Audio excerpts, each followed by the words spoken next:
Então, Joana, óbvio que há aqui algumas coisas que tu já falaste publicamente, tem havido aqui bastante, e ainda bem, bastante mediatismo em torno do livro e em torno de ti, pelas melhores e pelas piores razões, não é? Por isso há algumas perguntas que eu te vou fazer e que tu vais acabar por repetir um bocadinho, mas aqui para os nossos leitores queria que me dissesses sobre como é que nasceu este livro, porque eu sei que não foi uma vontade imediata e queria que nos contasses primeiro porque é que não querias fazê-lo e o que é que te fez mudar de ideias.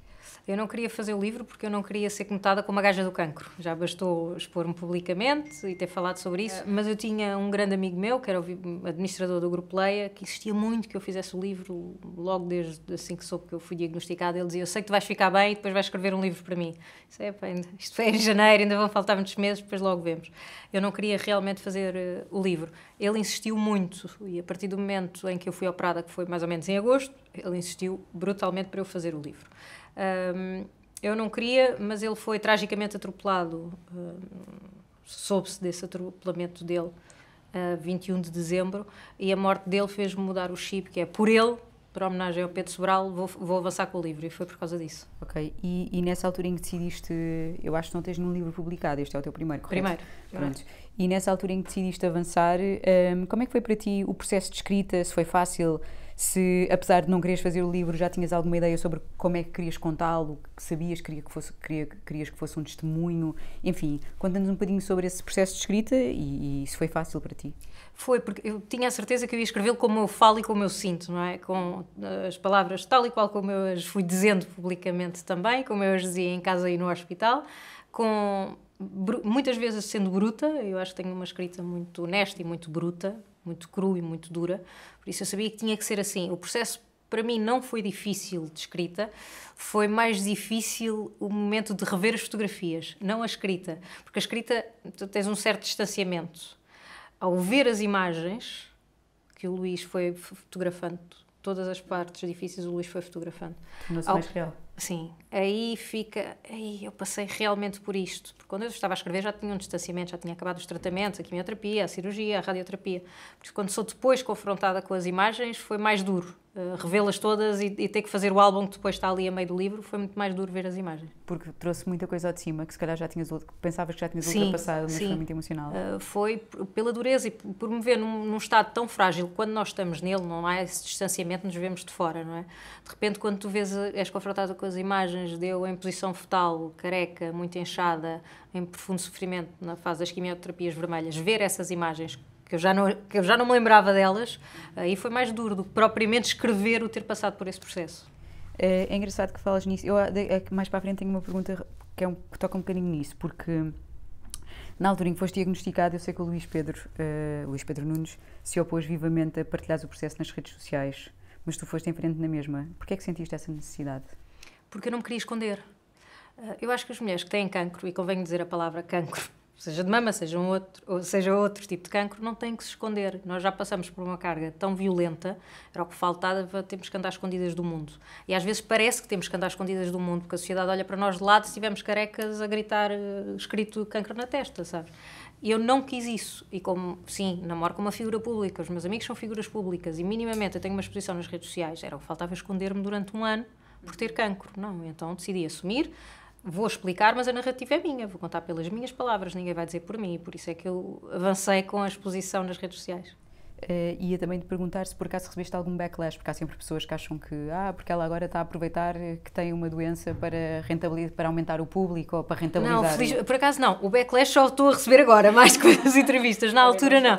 Não, na altura não recebi backlash, bem pelo contrário, recebi milhares de mensagens de mulheres a passar pelo mesmo, algumas um espaço à minha frente, que já tinham passado por isso, a dar dicas, a ajudar, outras um espaço atrás a pedir-me a mim dicas e ajuda, por isso houve uma... E eu sempre fui muito cética em relação aos seres humanos.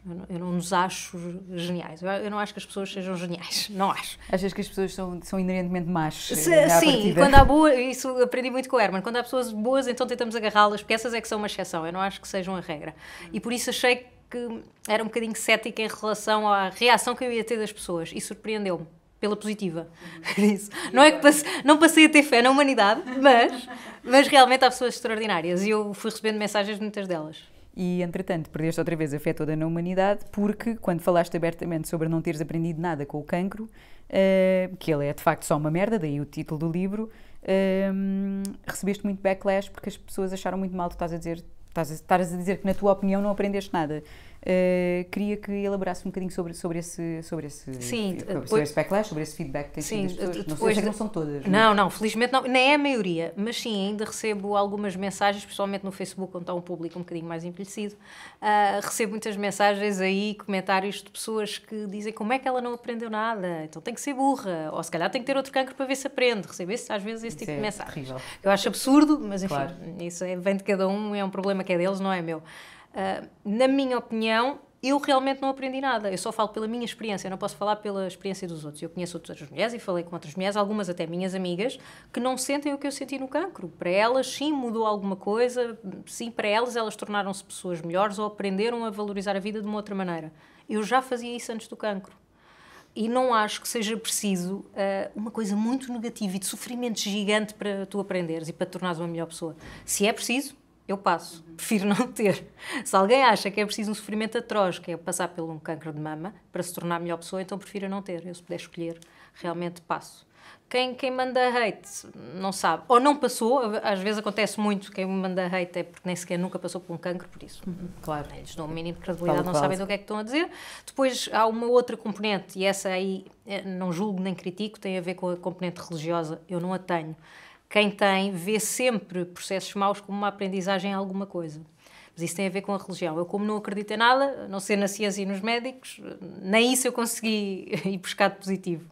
E também há aqui um lado que, hoje em dia, com as redes sociais, é muito fácil as pessoas proferirem a opinião sem terem noção do todo e do contexto. Eu acho que faz muito sentido, quando tu explicas o porquê de teres dito que não aprendes nada, acho que é fácil perceber quais são os teus argumentos para estares a dizer isso. Para já, acabas por refletir aquilo que tu sentes e não aquilo que as outras pessoas sentem. Tu não dizes que ninguém aprende nada com o cancro. Claro. Dizes que eu não aprendi por causa disto e disto.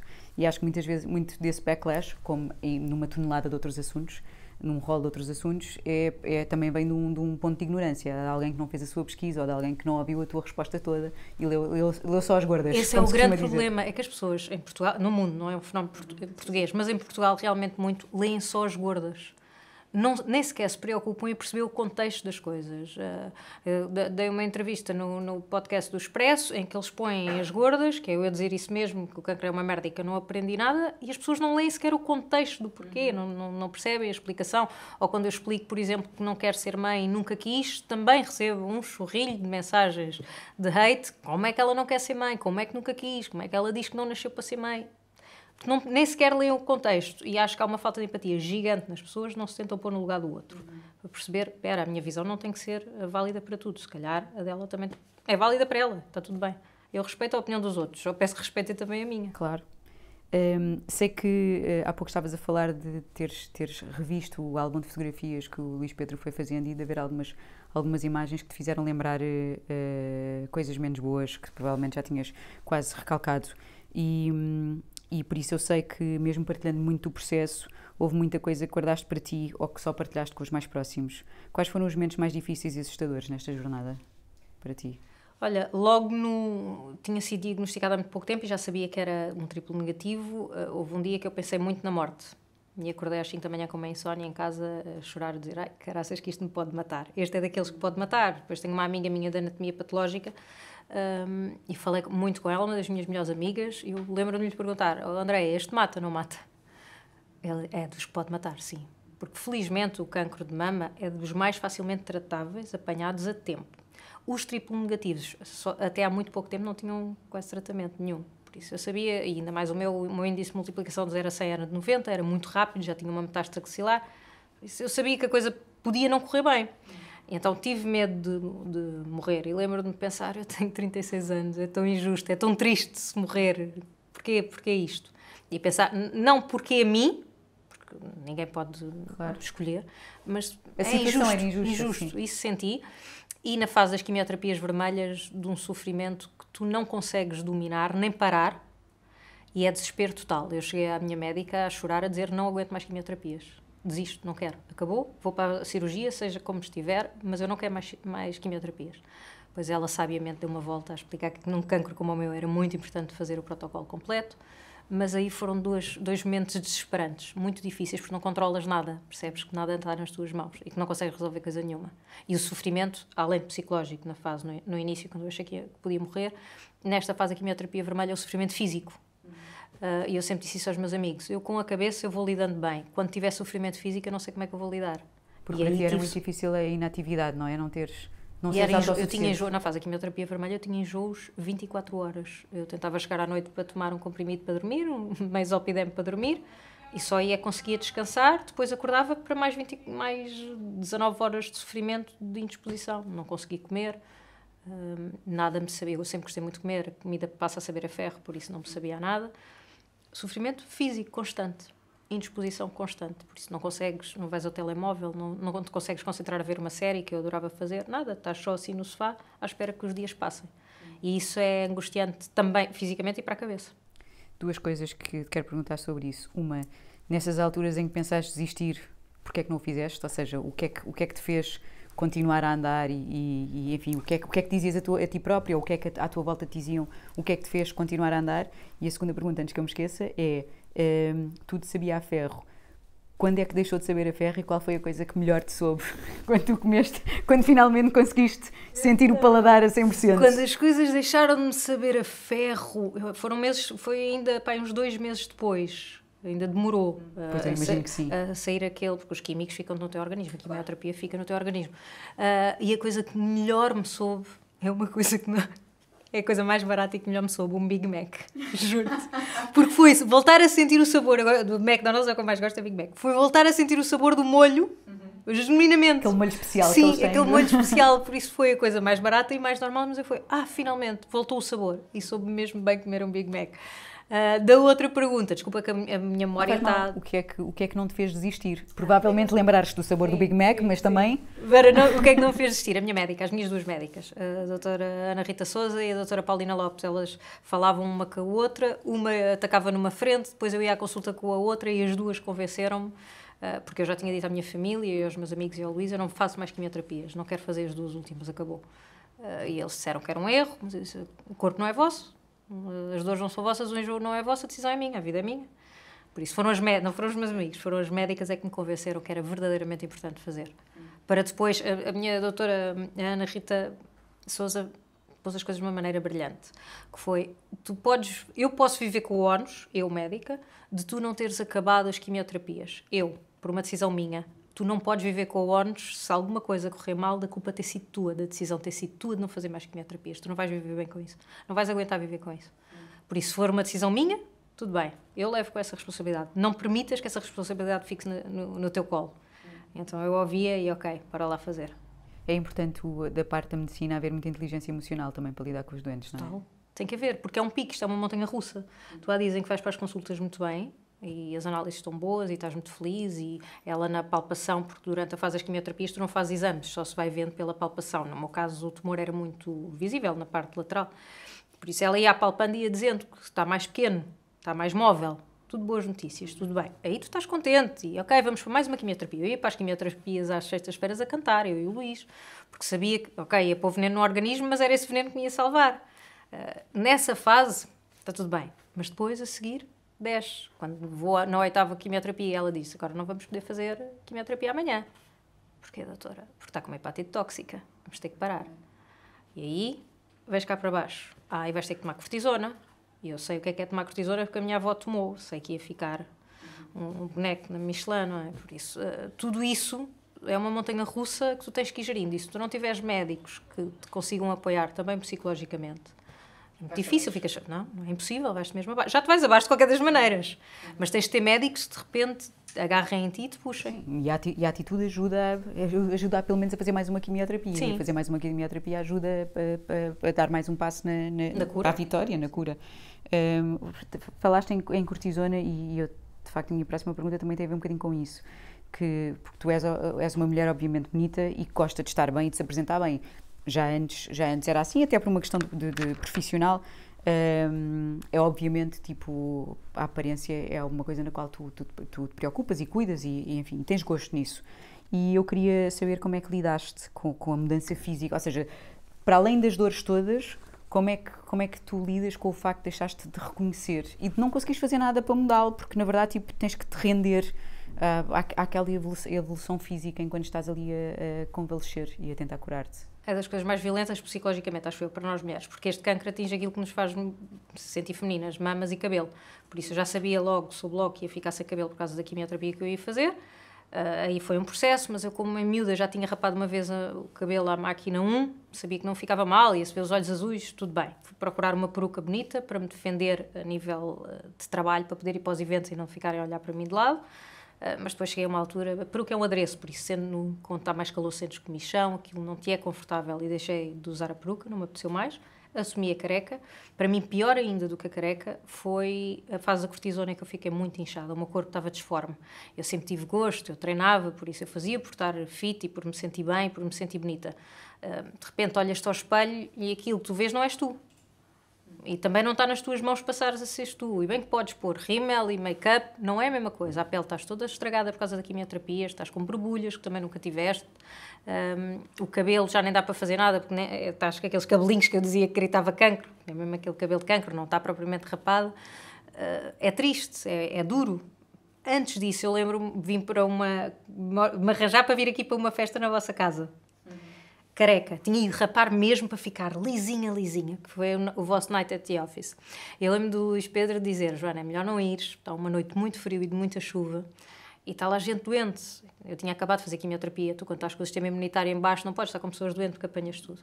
Eu lembro de estar toda arranjada, mega maquilhada, exageradamente maquilhada nos olhos por estar careca, um top de brilhos. Eu pensei, que triste, que eu queria me sentir bonita, queria ir à festa da Lighthouse, queria estar com eles, são família, eu queria estar com eles. E não pude ir, mas mesmo assim quis fazer uma produção fotográfica em casa e de vídeo que é, ok, não posso ir à festa, mas pelo menos vou-me sentir bonita. Por isso nessa fase eu até a careca aguentava bem. Realmente a fase da cortisona em que eu fico disforme é muito duro olhares para o espelho. Eu lembro de uma vez ir tomar banho, eu punha sempre música, gosto muito de música, e estou nua, olho-me ao espelho e vejo-me careca, disforme, a boca toda arrebentada, porque eu tinha muitos herpes por causa do sistema imunitário em baixo. E eu começo a chorar compulsivamente, que é, quem é esta? Não sou eu. E onde é que está a Joana que existia, e que se sentia bonita, e que se sentia mulher, e que se sentia feminina? Não existe. E depois pensas, será que vai voltar? O meu corpo vai voltar? Eu vou voltar a sentir-me bonita e isso vai voltar outra vez? É uma fase muito, muito dura, psicologicamente, sim. Que conselho é que dás a quem está a passar pelo mesmo? Eu sei que é difícil agora a pessoa pensar o que é que te fez ultrapassar. Nada, choraste e depois o dia acabou e o dia renasceu e tudo no outro dia provavelmente nasceste com outro, acordaste com outro mindset, enfim, não sei muito bem, mas olhando para trás, há assim algum conselho ou que tu possas dizer, alguma mensagem relativa de esperança para pessoas que estejam a passar pelo mesmo? Não, isso claro. Há muito, as pessoas não sabem o que nos vão dizer quando nós estamos nestas fases. Há umas frases feitas, muita força, epá. Não, às vezes não temos força e está tudo bem. O que eu quero dizer às mulheres que estão a passar por isto é, às vezes estamos fracas e é normal, aceitem. Depois, no dia a seguir, tentamos estar mais forte, ou umas horas a seguir, tentamos outra vez estar mais animadas. Não estejam sempre a lutar quando não queres ir para o fundo do buraco. Claro que vais. Estás a passar por um cancro de mama? Claro que vais. Os tratamentos são duros, é tudo muito difícil. E os teus à tua volta também sofrem e tu também estás a ver esse sofrimento. Por isso, permite-te ir lá abaixo, tenta sair a seguir. Esse é o conselho que eu dou. E depois, confia na ciência. Confia nos médicos, entreguem-se, absolutamente, porque eles sabem o que é que estão a fazer. Eles tentam tudo para nos salvar. Por isso, confiem neles. Façam os tratamentos, façam tudo o que os médicos mandem. O dia em que soubeste que estavas livre de cancro, apesar de ser um dia de extrema felicidade, obviamente, não coloca um ponto final num capítulo mau. E eu queria que nos contasses como é que foi o rescaldo do diagnóstico positivo e como é que foram os tempos seguintes, enfim, como é que foi essa ressaca, não é? Não é o dia em que sabes que está tudo bem e de repente entra tudo nos eixos.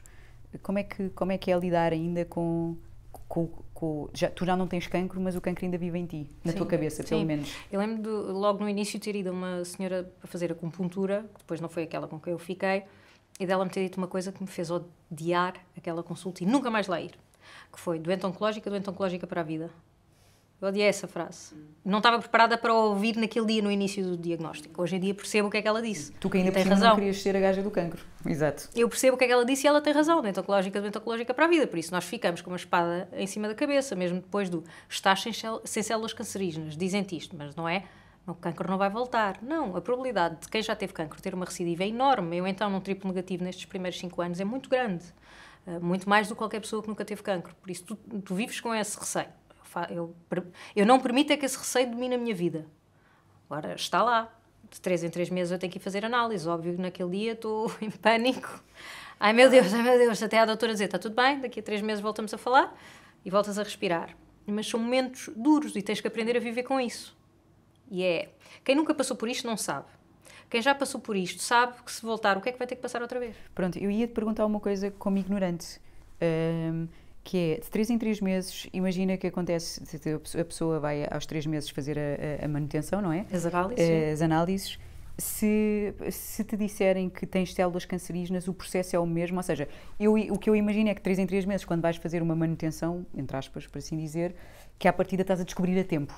Certo, não, isso claro, Pronto. mas depende, Okay. Imagina, tu podes ter uma recidiva, se eu voltar a ter uma recidiva na mama, se for no início, o processo pode ser o mesmo, posso ter que voltar para a quimioterapia, mas imagina que uma recidiva pode ser no fígado ou no pâncreas, o medo maior não é que a recidiva volta a ser na mama, porque na mama até é tratável, uma recidiva no fígado ou uma recidiva no pâncreas não é a mesma coisa, por isso o medo é esse. É óbvio que depois pode fazer novamente o mesmo caminho, radioterapia, cirurgia, quimioterapia, verdade, mas depende do órgão onde aparecer uma recidiva. E esse receio é enorme. Há casos, por exemplo, as pessoas não têm ideia. O Marco Paulo teve um cancro de mama. O primeiro cancro do Marco Paulo é de mama. E depois teve recidivas. Me dizem, ele teve vários cancros. Não, as pessoas não têm vários cancros. A pessoa tem um cancro e depois tem recidivas desse cancro. Por isso, o que mata o Marco Paulo é uma recidiva do primeiro cancro que ele teve, que foi um cancro de mama. Esse medo, claro que existe. Agora, levas a vida na mesma. Claro. Bora aproveitar. Claro.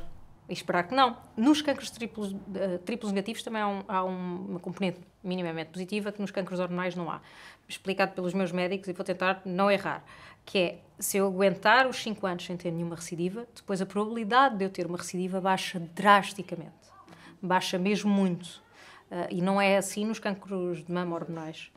Por isso eu tenho que me agarrar do bora lá aguentar e não aparecer nada nos próximos 5 anos. Bora lá. E daqui a 5 anos fazes uma grande festa. Sim, E outro McDonald's, outro Big Exato, Mac. exatamente. O que é que gostarias que este livro fizesse, ou de que forma gostarias que este livro impactasse quem o lê? Ou seja, óbvio que eu acho que há uma parte do livro que és tu a deitar cá para fora. É uma catarse. Mas que querias... Há pessoas que vão ler porque estão interessadas em saber a tua história. Ou seja, tu não aprendeste nada, mas o que é que gostavas que as pessoas aprendessem com o teu livro? Está certo não aprender nada com o cancro. Está certo. Pronto, uma das coisas é Uma das coisas é, se não aprenderem nada, está tudo bem, está tudo certo também.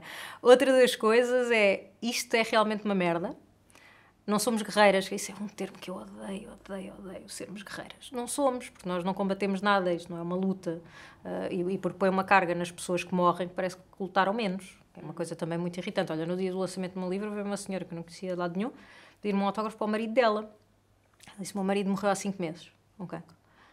E ele dizia o que a Joana diz, que o cancro é uma merda. E ele era positivo, era alegre, fez tudo o que achou que podia fazer e morreu na mesma. Foi quem é menos guerreiro? Foi quem é fraco? Não foi. Quando as coisas estão a correr mal, estamos a ser fracos. Não, eu quando tive uma hepatite tóxica, a culpa não era minha. Mas eu achei, porque se noutras mulheres... Elas nunca falaram de coisas tão negativas, então sou eu que estou a fazer alguma coisa errada. Se calhar não estou a comer bem, não estou a dormir o suficiente, o que é que eu estou a fazer de errado? Não, nós não estamos a fazer nada de errado.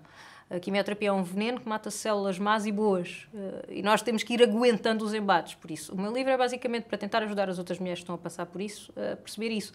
Só têm que ir aguentando os embates, da melhor forma possível que conseguirem. Basicamente é viver o dia-a-dia, não é? É viver o dia-a-dia. Eu tinha aqui uma pergunta sobre uma mensagem positiva, mas acho que já falaste um bocadinho sobre isso. O que eu te queria perguntar agora até tinha mais a ver com se gostaste desta experiência de escrita e se gostavas de repeti-la, ou seja, desta vez sobre outro tema, esperemos, queremos muito que seja sobre outro tema, mas se pensas nisso, agora vou lançar outro livro sobre outro tema qualquer que possa ser... Por acaso não, confesso-te que não. Eu sei que o livro foi uma catarse. Tenho essa perfeita noção. Eu lembro quando eu comecei a escrever, no início foi chegar à parte da morte do Pedro Sobral e foi logo uma semana depois de ele ter morrido e eu senti, isto é uma catarse, eu estou a fazer isto, é uma catarse. E não, eu espero não ter mais motivos para fazer catarses em livros, espero. e que sejam só coisas porreiras. Isso é o que estás tu a dizer agora. Depois há outra pessoa que diz, podias falar sobre cabelos, como é que foi, não sei o quê, e depois de repente estás a escrever um livro sobre cabelos, por isso. Mas pronto, mas neste momento vamos ficar com este livro e este livro ainda tem muito para dar, por isso eu percebo isso perfeitamente. Só que uma última questão. O diagnóstico foi teu, mas o cancro não foi só teu. O Luís Pedro, a tua família, os teus amigos viveram esse cancro contigo. Apesar de eu sei que tu dizes que no final o cancro foi meu, não é? Porque as pessoas estão contigo, mas tu é que estás a ultrapassar tudo. Explica-nos um bocadinho sobre como é que foi para as pessoas à tua volta lidar com isto e como é que foi para ti lidar com as pessoas à tua volta, porque depois tens que lidar com o teu sofrimento e com o sofrimento dos outros. Eu sou muito cuidadora, eu cuido de toda a gente à minha volta. Eu cuido da minha mãe, eu cuido da minha família, sempre que há um problema ligam-me para eu resolver. Então eu percebi que eu aqui não podia resolver nada. Eu tinha que permitir que resolvessem a minha vida. Então permiti fragilizar-me, coisa que eu nunca tinha feito, e permiti ser cuidada, coisa que também nunca tinha feito. Com a minha mãe e com o meu pai tive muito cuidado, principalmente com a minha mãe, em como é que lhe explicava, em colocá-la parte do processo. Aí foi muito um conselho do Herman, dar-lhe uma função a ela e ao meu pai.